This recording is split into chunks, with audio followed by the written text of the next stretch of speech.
আপনাদেরকে যে বিষয়টি আমি বুঝাচ্ছিলাম, সবর, ধৈর্য ধারণ করা।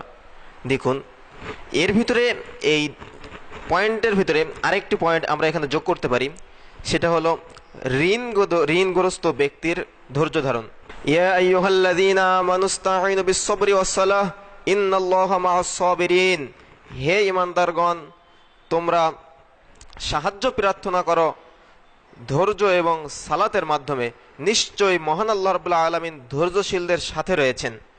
দেখুন, এই ধৈর্যর অধ্যায়ের ভিতরে যে বিষয়গুলো আপনাদেরকে বোঝাচ্ছিলাম, এর ভিতরে একটি বিষয় স্পষ্টভাবে চলে আসে, ঋণ। দেখুন, ঋণগ্রস্ত ব্যক্তিরা ধৈর্য ধারণ করার মতো তাদের সামর্থ্য থাকে না।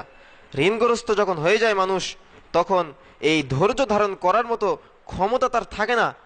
সে বিভিন্ন অন্যায় পথে চলে যাওয়ার মতো তার তখন পদচারণা শুরু হয়। কিন্তু মহান আল্লাহ রাব্বুল আলামিন কিন্তু বলছেন, ইন্নাল্লাহা মা'আস-সাবিরিন, নিশ্চয়ই আল্লাহ রাব্বুল আলামিন ধৈর্যশীলদের সাথে রয়েছেন। দেখুন বন্ধুরা আমার, ঋণ তো হবেন আপনি, কিন্তু মহান আল্লাহ রাব্বুল আলামিন কিন্তু বলছেন যে নিশ্চয়ই আল্লাহ রাব্বুল আলামিন ধৈর্যশীলদের সাথে রয়েছেন। আমাদেরকে ধৈর্য ধারণ করতে হবে। হয়তো মহান আল্লাহ রাব্বুল আলামিন আপনাকে পরীক্ষা নিচ্ছেন, আপনি পরীক্ষা দিচ্ছেন, কিন্তু এই ঋণগ্রস্ত হয়ে যাওয়ার পরে আমাদেরকে কিন্তু ভেঙে পড়লে হবে না, আমাদেরকে সেগুলো পরিশোধ করার চেষ্টা করতে হবে। দেখুন, আজকে আমরা ঋণ দিচ্ছি আর কেউ ঋণ নিচ্ছি, কেউ আমরা ঋণ দিচ্ছি, কেউ বা ঋণ নিচ্ছি, কিন্তু ঋণ দেওয়ার ভিতরে আমরা দুই রকম বিভাগে রয়েছি। আমরা কেউ ঋণ দিয়ে আমরা টাকা নিচ্ছি বেশি করে, কেউ আমি হয়তো আপনাকে 10 টাকা দিলাম, কিন্তু আমি যখন টাকাটা ফেরত নিচ্ছি তখন আমি আপনার কাছ থেকে 12 টাকা নিচ্ছি। আমি আপনার কাছে 1 লক্ষ টাকা ঋণ দিলাম, কিন্তু আমি যখন আপনার কাছ থেকে ঋণটা ব্যাক নিচ্ছি তখন আমি আপনার কাছ থেকে 1,20,000 টাকা নিচ্ছি। এটা সুদ, যেটা আমি ভালোভাবে বলি, খোলাসা করে বলি, সুদ। কিন্তু আপনি এই সুদের গুনাহ আপনি জানেন তো? দেখুন, সুদের সবচাইতে যেটা ছোট গুনাহ, ছোট পাপ, সেটা হলো নিজের মায়ের সাথে জিনা করার মতো সমতুল্য। দেখুন, আমাদেরকে বুঝতে হবে বিষয়গুলা, আমাদেরকে এই বিষয়গুলো বুঝতে হবে। দেখুন, রাসূল সাল্লাল্লাহু আলাইহি ওয়াসাল্লাম থেকে কত হাদিস বর্ণিত হয়েছে এই ঋণগ্রস্তকে অবকাশ প্রদানকারী সম্পর্কে। যদি আপনি কোনো ঋণগ্রস্ত ব্যক্তিকে অবকাশ দেন, তাকে যদি সহযোগিতা করেন, আমি হয়তো ঋণ হয়ে গেছি, আমাকে যদি আপনি সাহায্য সহযোগিতা করেন এই ঋণ থেকে বাঁচার জন্য, তাহলে মহান আল্লাহ রাব্বুল আলামিন তার নবীর মাধ্যমে আপনাকে কতটা মর্যাদা দিয়েছেন আপনি জানেন কি?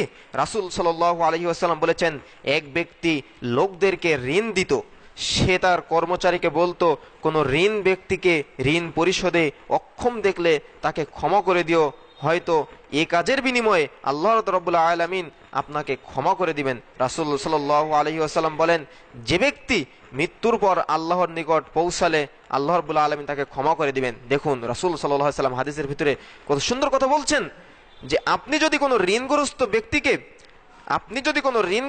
ব্যক্তিকে যদি অর্থ দিয়ে সহযোগিতা করেন, তার ঋণ পরিশোধের সহযোগিতা করেন, তাহলে মহান আল্লাহ রাব্বুল আলামিন সেই কঠিন কিয়ামতের দিন তার রহমত দিয়ে আপনাকে বরণ করে নেবেন। রাসূল সাল্লাল্লাহু আলাইহি ওয়াসাল্লাম আরো বলেন, আবু কাতাদা রাদিয়াল্লাহু আনহু হতে বর্ণিত, তিনি বলেন, রাসূল সাল্লাল্লাহু আলাইহি ওয়াসাল্লাম বলেছেন, যে ব্যক্তি এ কামনা করে যে আল্লাহ তাআলা তাকে কিয়ামতের দিন দুঃখ কষ্ট থেকে মুক্তি দিবেন, সে যেন ঋণ পরিশোধে অক্ষম ব্যক্তির প্রতি সহজ পন্থা অবলম্বন করে।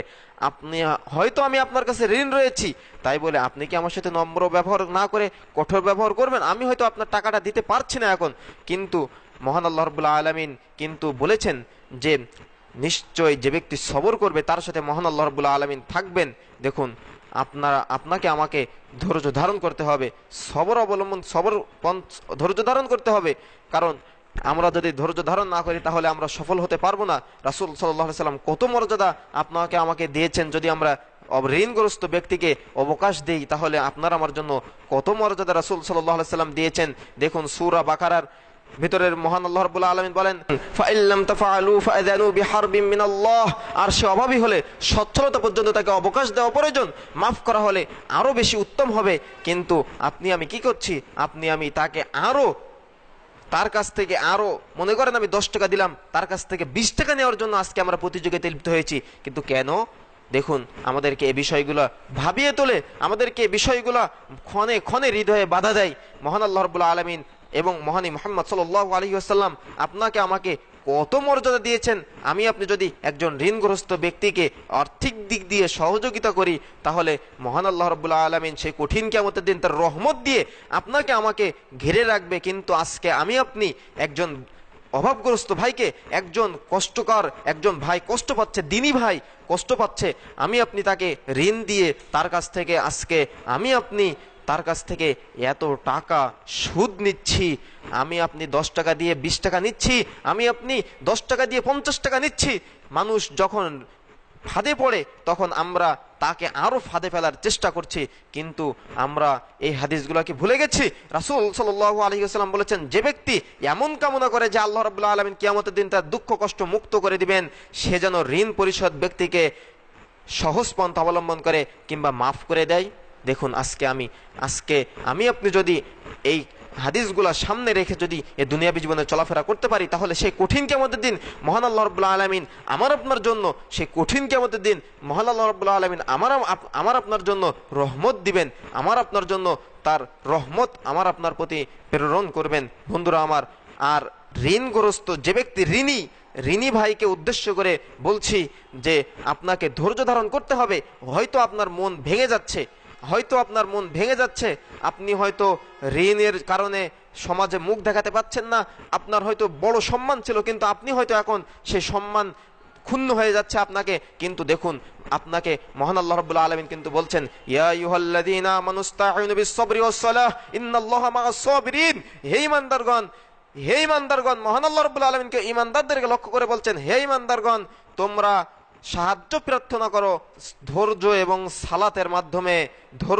সালাতের মাধ্যমে তোমরা সাহায্য প্রার্থনা করো। মহান আল্লাহ রাব্বুল আলামিন ধৈর্যশীলদের সাথে রয়েছেন। কিন্তু আমি আপনি কেন ধৈর্য ধারণ করতে পারছি না? আমি আপনি কেন আজকে মৃত্যুর পথে চলে যাচ্ছি? আমি আপনি কেন আজকে আত্মহত্যা করার জন্য পাগল হয়ে যাচ্ছি? আমি আপনি কেন আজকে বিভিন্ন বিষয়ের দিকে ধাবিত হচ্ছি, অন্যায় পথে ধাবিত হচ্ছি? আমরা কি ভুলে গেছি মহান আল্লাহ রাব্বুল আলামিনের বাণীগুলো? আমরা কি মহান আল্লাহ রাব্বুল আলামিনের স্বচ্ছ বিধানগুলোকে মেনে নিতে পারছি না? মহান আল্লাহ রাব্বুল আলামিন কিন্তু বলছেন, সালাত এবং ধৈর্যের মাধ্যমে মহান আল্লাহ রাব্বুল আলামিনের কাছ থেকে সাহায্য প্রার্থনা করা যায়। কিন্তু আমি আপনি কেন আজকে ধৈর্য ধারণ করতে পারছি না? ধৈর্য ধারণ করে সফলতা অর্জন করে আমি আপনি ঋণ পরিশোধ করতে পারবো যদি মহান আল্লাহ রাব্বুল আলামিনের উপর ভরসা থাকে। দেখুন বন্ধুরা আমার, আমাদেরকে আল্লাহ রাব্বুল আলামিনের উপর ভরসা করে আমাদেরকে সামনে অগ্রসর হতে হবে। তাহলেই না মহান আল্লাহ রাব্বুল আলামিন আমাকে আপনাকে এই ঋণ মুক্ত হওয়ার জন্য সহযোগিতা করবেন। আর যদি যারা ঋণী ভাইকে যারা ঋণ দিয়ে সহযোগিতা করেন, তাদের উদ্দেশ্যে যে হাদিসগুলো বললাম, আমি আপনি যদি আজকে একজন ঋণী ভাইকে অনেক কষ্টে আছে, কিন্তু আপনার টাকাটা ঘরে ফেলে রাখছেন, কিন্তু আমি আপনি যদি ওই টাকাটা দিয়ে একজন ভাইকে যদি ঋণ পরিশোধ করতে সক্ষম হই, তাহলে কিয়ামতের দিন মহান আল্লাহ রাব্বুল আলামিন তার রহমত দ্বারা আপনাকে আমাকে গ্রহণ করবেন। সেজন্য আমাদেরকে অবশ্যই চেষ্টা করতে হবে মহান আল্লাহ রাব্বুল আলামিনের সেই রহমতকে গ্রহণ করার চেষ্টা করতে হবে, যাতে মহান আল্লাহ রাব্বুল আলামিন সেই রহমত সেই কঠিন কিয়ামতের দিন আমাদের জন্য দান করেন। বন্ধুরা আমার, আমাদেরকে চেষ্টা করতে হবে। দেখুন আরো যে বিষয়গুলো আপনাদেরকে স্পষ্ট করাচ্ছিলাম।